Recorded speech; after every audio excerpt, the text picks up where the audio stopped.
Good morning, Disobey. So nice to see so many of you here on this very early Saturday on a Disobey weekend. We have a full day of program ahead of us, great talks and amazing workshops. And let's kick this day going by talking a little bit about malware. My goal for this presentation is to show you what kind of things you can achieve in malware development when you don't really have the developer skills and you don't even have the money. And if you saw my talk in HealthSec about a year ago, this will be a little different. We're going to dive a bit deeper into the things that the attacker does instead of looking at things from the victim's point of view. And in addition to those things, we are also going to talk a little bit about antiviruses and EDRs on a bit deeper level. But who am I to talk about these things? My name is Hautakangas. I'm an account director at Insta, but my previous job at Insta was to be the project manager for our group of pen testers. And that's where all these malicious thoughts and ideas are coming from. But I also do these things on my free time, so maybe that's just a little bit who I am. The reason why I got interested in malware is because I've been in the cybersecurity for about 3 years, and I realized that I don't really know how malware works. What happens on the machine? It's bad, yes, but what does it actually do? That was a complete mystery for me. So I decided that I'm just gonna craft a teeny tiny piece of friendly malware and learn that way. And because I've done a few development projects in my life, I knew that I had to set some requirements for myself to kind of get myself to the right track. And the requirements that I set were that the technique that I choose for my malware, it needs to be something that is currently widely used by the bad guys. Because if they invest their time and money into the technique, it has to be something that works. My other requirement was that there needs to be plenty of tutorials, because I'm not a real developer. I don't know how to do C++, so I'm going to need them. The holy grail that I found was DLL Side-Loading. Now, if you don't know what a DLL is, or you don't know what DLL Side-Loading is, don't worry. I didn't know either, and I'm going to briefly go through that so that we are all on the same page. So let's imagine a situation that you are on your desktop, and you want to start a program, and you have this icon just sitting there, and you click on it. The program opens, but as we all know, the icon is just a shortcut. The actual program lives somewhere inside your computer's folders, and it's surrounded by a bunch of other things that it needs. If it's a game, there might be graphics or videos or sounds, and in some cases, the files that it needs can be DLL files. And these DLL files, they contain functions and other types of code. They can do calculations, provide system information, whatnot, to the software that you want to run. And sometimes, I don't know if you've ever made this mistake, but I certainly did when I was just getting started with computers, that I wanted to create this shortcut for myself on my desktop. So I went to my program files, and I just grabbed the executable and dragged it to the desktop, hoping that that would create the shortcut.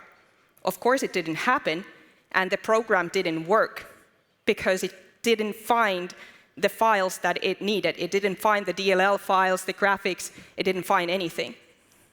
And when it comes to DLL files, if we do this, if we take the program, the executable, out of the place where it's supposed to be into a new place, and it doesn't find the files that it's looking for, it's going to search for them in a very specific order, which is this one. So first, it's going to look from the directory from which it is being loaded. So if we take the executable to our desktop, it's going to search that space for the DLL file. And if it doesn't find it, then it's going to move on. It's going to go to the Windows System 32 folder, where DLL files typically are, and so forth. Now, if you are a hacker-minded person, you probably guess where I'm going with this.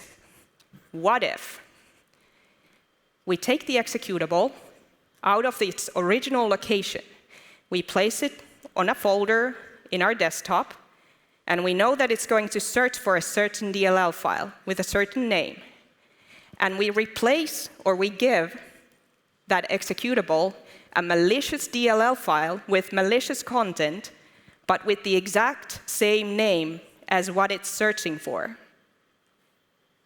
What happens? Will it load it? Will it run it? That is DLL side-loading. So not all software is created equal. In some software, the path to the DLL file has been hard-coded or specified somehow inside the software. So some executables, they just work no matter where you take them. But there are plenty of software where the path hasn't been specified, and there are ways to find them. There are even tools to do it. But this is my favorite method, because I'm so suspicious of everything that I just like to do things by hand. So, getting ahead of myself here. So here is my executable, and I'm interested whether this is vulnerable to DLL side-loading or not. And how I can see that is that I start up a process monitor, and I set up here some filters. First of all, I want to monitor the folder where the executable is. That's the place that I'm interested in. And then I'm interested in anything that the executable can't find. And I'm hoping that it doesn't find a DLL file. Let's start the filtering or monitoring and run the executable. There are some hits, and we can see that there is a DLL that it can't find. So the theory now is that what if we create a DLL with that name and we place it into that folder, what happens? Will it load it or not?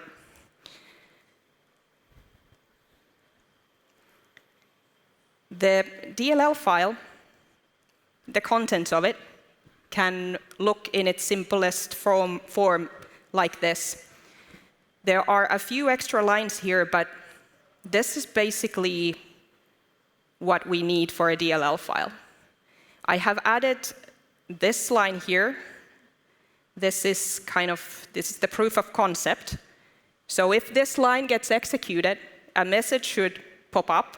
And that's how I know that the application loaded my code. I added this nice functionality to it, and it's the kind of application that I can abuse in this way. But because DLL files are there for a reason, it's typically not enough to just create a DLL file with the same name. Sometimes you might get lucky and it works, but usually the software is looking for certain functions, and if it can't find those functions, it's going to crash. And if it crashes too early, it's not going to execute the things we want. So we need to somehow be able to give the software the functions that it needs.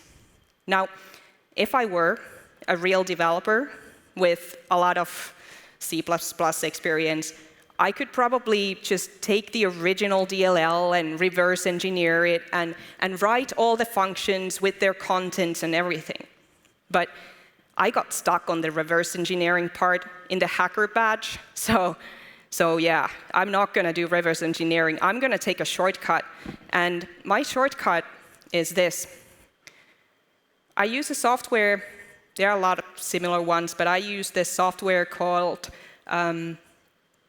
PE Studio.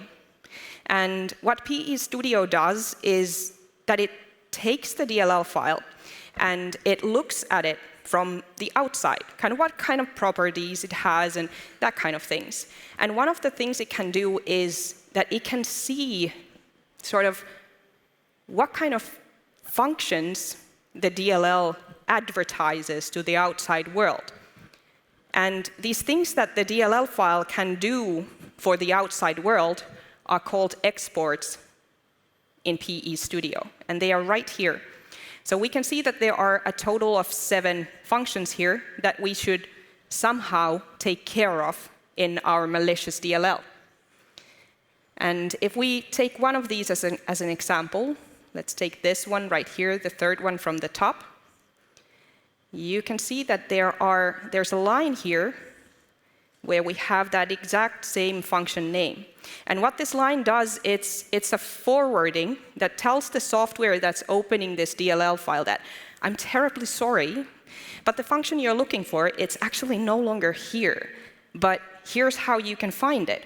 So we tell it that, yes, you are looking for this function. It's not here, but we have it in this other file, which is this one. And then we need to do this for all the 7 functions, except that I have only done it for these 2, because I know that it will work with just 2 functions, and I like to keep things as small and compact as possible. But the safest method is to do them all. So now we are at a stage where we have the executable, and we have a couple of DLL files.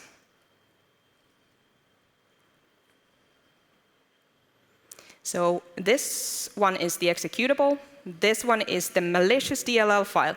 It has this very content right here. And this is the original DLL file that the software is looking for. And we are guiding the software through the malicious DLL to this original DLL. And we hope that the message that we had there will pop up when we execute this one, this software. Let's see. And there it is. It always feels so nice. Well, now we know that this application can be abused. And the next step would be to simply replace this line with whatever maliciousness we want. We can do PowerShell, we can scan the network, or what all the tutorials basically tell us to do, which is to contact the outside world and take control of this machine.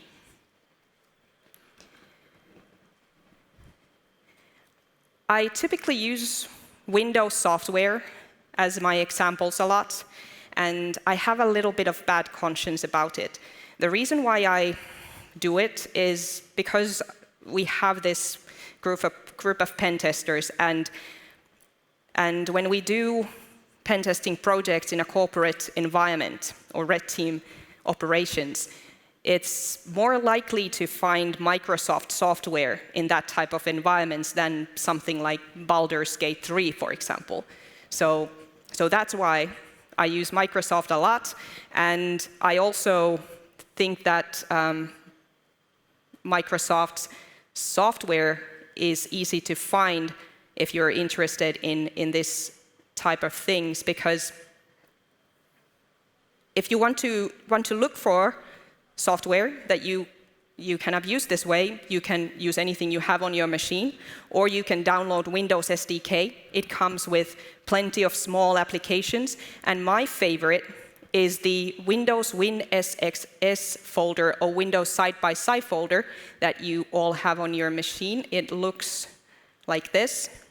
On my machine, that has over 3,000 executables that are all, well, you can a little bit see what kind of they are if it just loads. It's a lot, so it can take a while. But this is a folder that has these old versions of things that Windows needs during updates and hotfixes. And all of these can potentially have this, I wouldn't call it a vulnerability necessarily, but rather a feature.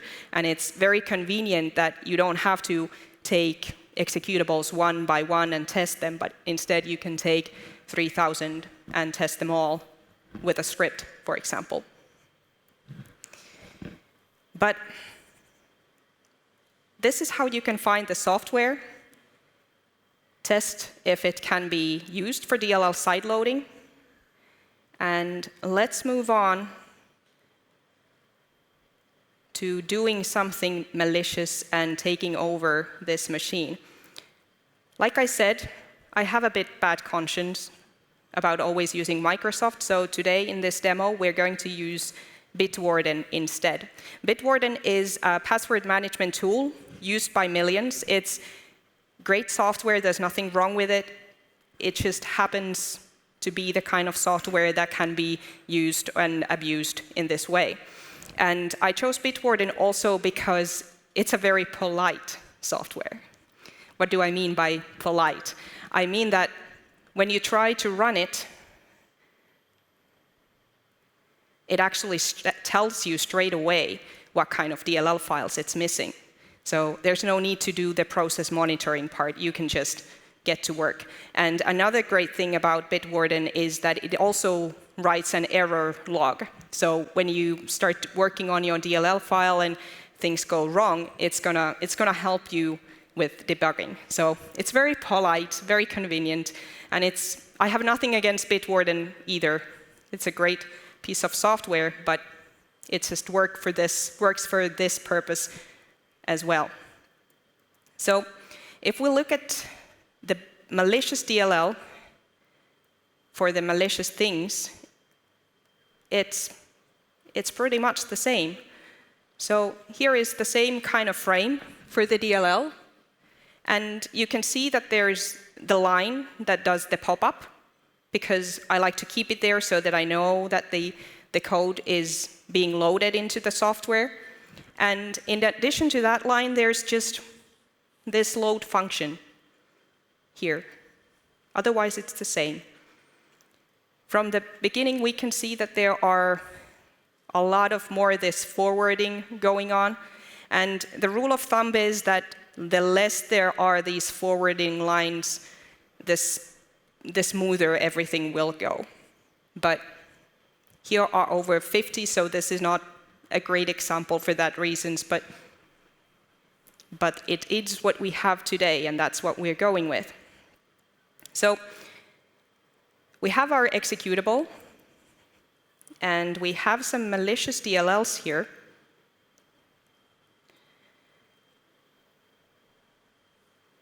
But we're also going to need a payload, because these DLLs, it's in themselves, they can't do the contacting part, or maybe they could, but my development skills are not on that level because I'm a script kiddie. So I'm going to use this platform called Sliver to create my payload. Let's do that. Let's see where we are today. At disobey, yes, but let's also take an address from here. I'll explain what I'm doing in a moment once I just get this thing going. So what I'm doing here is payload generation, and I'm basically asking Sliver to create a beacon. A beacon, when it gets activated, it returns to Sliver using HTTP protocol to this IP address that I have specified here, and it will say that, hello, I'm here, what do you want? And then we can use the beacon to send commands from this virtual machine, which represents an attacker's machine somewhere on the internet, to the victim's machine. We can take screenshots or download files from the machine or upload files. Sliver has a neat way of renaming these payloads. I hope it doesn't turn out anything inappropriate.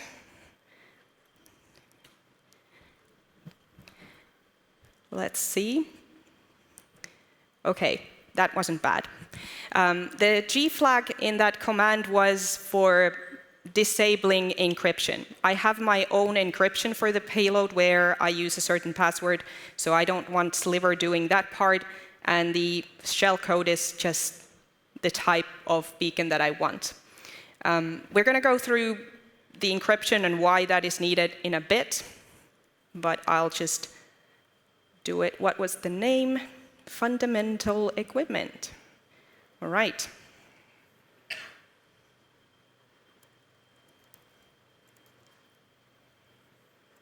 Let's encrypt.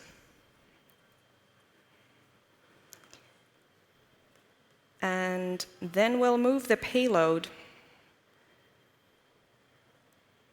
to the host machine.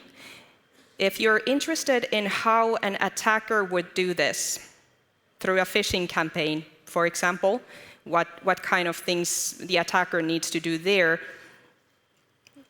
you can find the presentation that I held at HealthSec from HealthSec's YouTube channel.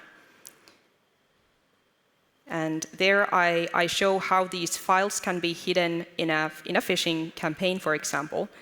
This presentation will be more on this technical, well, not even so technical, because this is just script kiddie stuff, but on this attacker's point of view. So now we have our executable. We have our malicious DLL, which has the popper and some other code that we're going to briefly go into in a moment. And this is the original DLL that the software is going to need. And then we have our encrypted payload. We should be all set. Let's see that Sliver is ready. It's listening to HTTP traffic. We are good to go. Prayer to the demo gods. And let's start it. Popper is coming up. Looks promising. And then we just wait for a beacon on the Sliver side. And there it is. When we take the beacon into use, we can see a bit what kind of options we have. Oh gosh, this is so hard when my hands are shaking. You are scary. You're very scary people. Do you know that? All right. And if we look at the help section here, there are quite many things that we can do through Sliver. And I'm mostly just concentrating on these things, taking a screenshot, bringing a file to the victim's machine, or downloading a file from there. But there are more malicious things too, like adding a backdoor or privilege escalation. But the more complicated things you try, the more likely it is that you will get caught. And that is definitely something that I would like to learn to do better, but I'm sticking, for now at least, for just taking pictures and being happy about that. But this is how you can use DLL side-loading for taking over someone's machine. How do we defend against these type of things then? Well, I hope that all of us have an antivirus on our machine, because it can spot malicious file signatures, code, and behavior. But as you saw, I have a malicious payload on my computer. And if we look at the situation from here, we can see that there's an antivirus active. It's only complaining about my OneDrive. But otherwise, it's running. So what's happening here? What's happening is that the defender can't look into this payload. It can't open it because it has been encrypted and password protected. It doesn't recognize its signature because it has been encrypted. And it's just really hard for an antivirus to then prevent this from coming to the machine because it doesn't recognize it. And what comes to malicious behavior, from an antivirus's perspective, this payload is being executed by Bitwarden.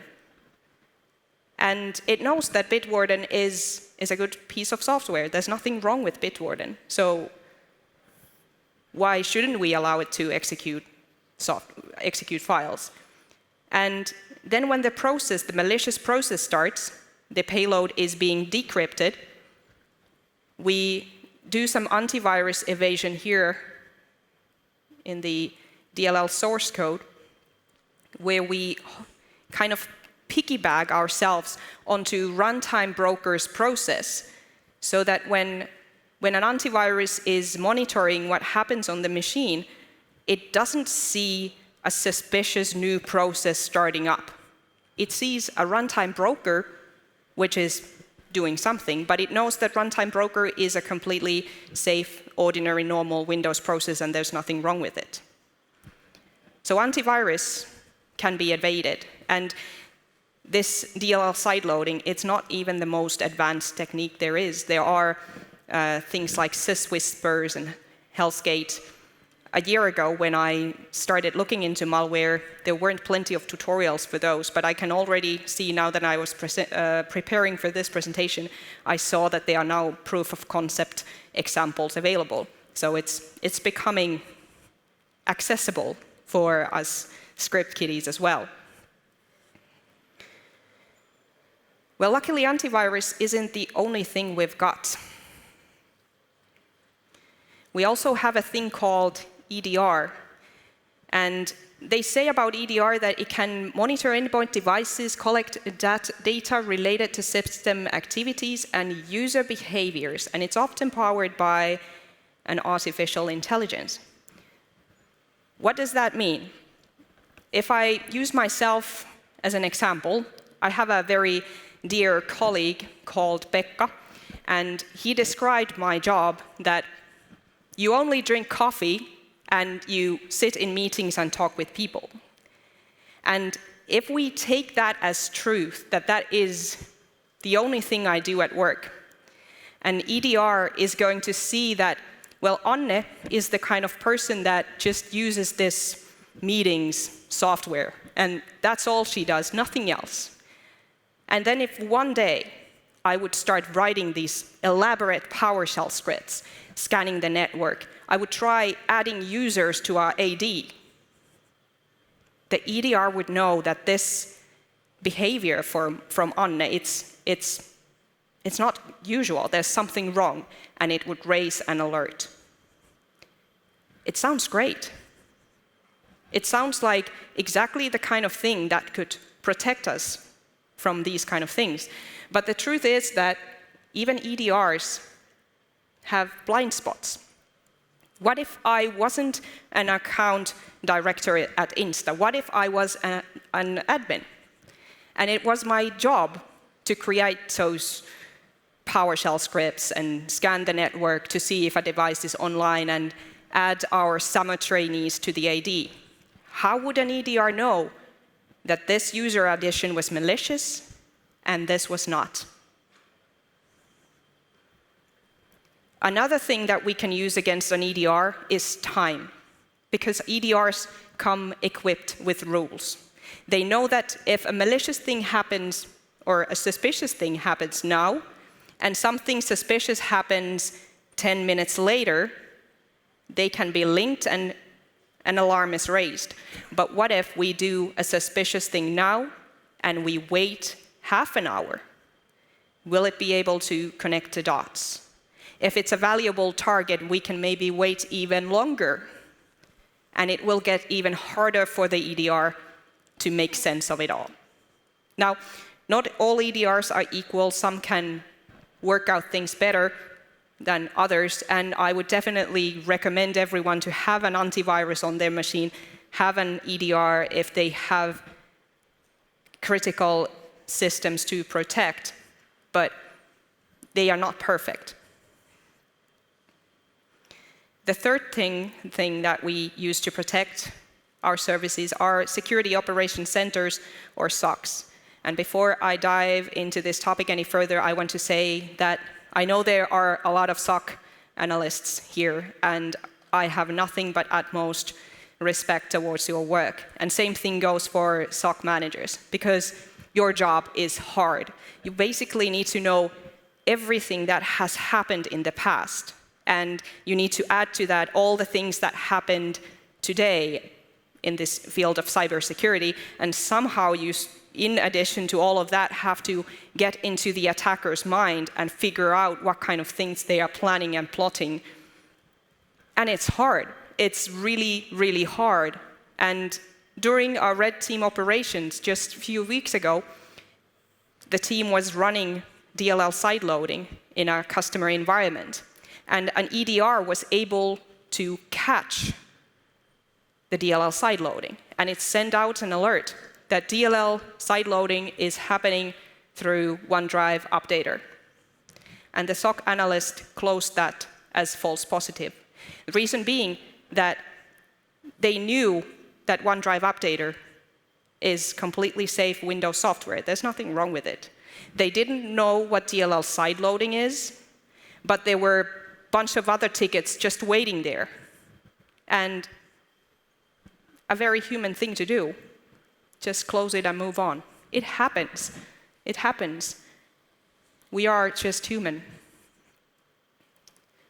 And when we think about this, that antiviruses can be evaded, EDRs can be fooled, and humans make mistakes, and then they say that an attacker needs to succeed just once. You know, should we just roll over, give up, surrender? Absolutely not. I don't think that the sentence, attacker needs to just succeed once, is true. Because you saw that I succeeded once on this demo. I made a contact to the outside world, to the victim's machine. That was the one success. But I will need several more in order to do something meaningful, to elevate my privileges, to download files, or to bring something to the machine. So it's not just one success that the attacker needs. They need several. And every attempt is a new possibility for antiviruses, EDRs, and SOC analysts to see that something bad is happening. Another thing that I think is great when it comes to defending is that we are here together today. Because we need these kind of places and events where we can talk about these bad, evil, ugly things, just play with the darkness without any judgment.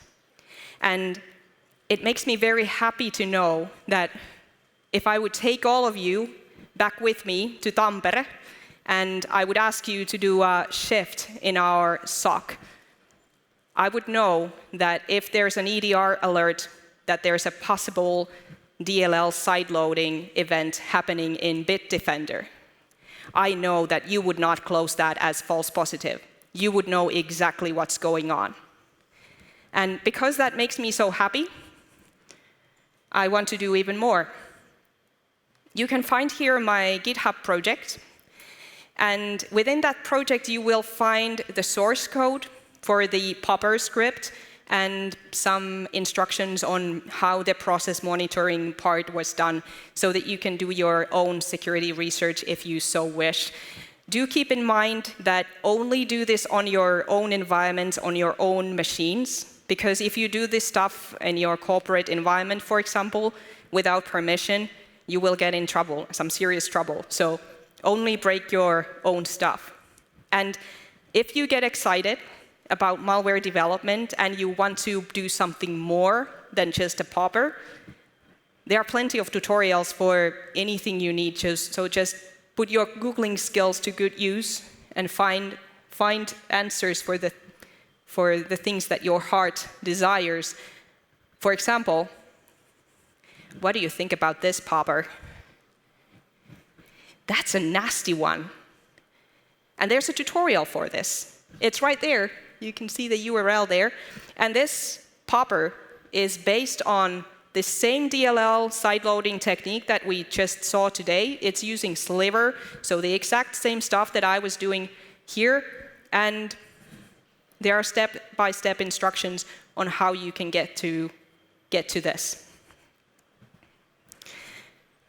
This is all I had for you today. Thank you so much for coming to listen to my talk, and I hope I will bump into you in this mythical realm of disobey.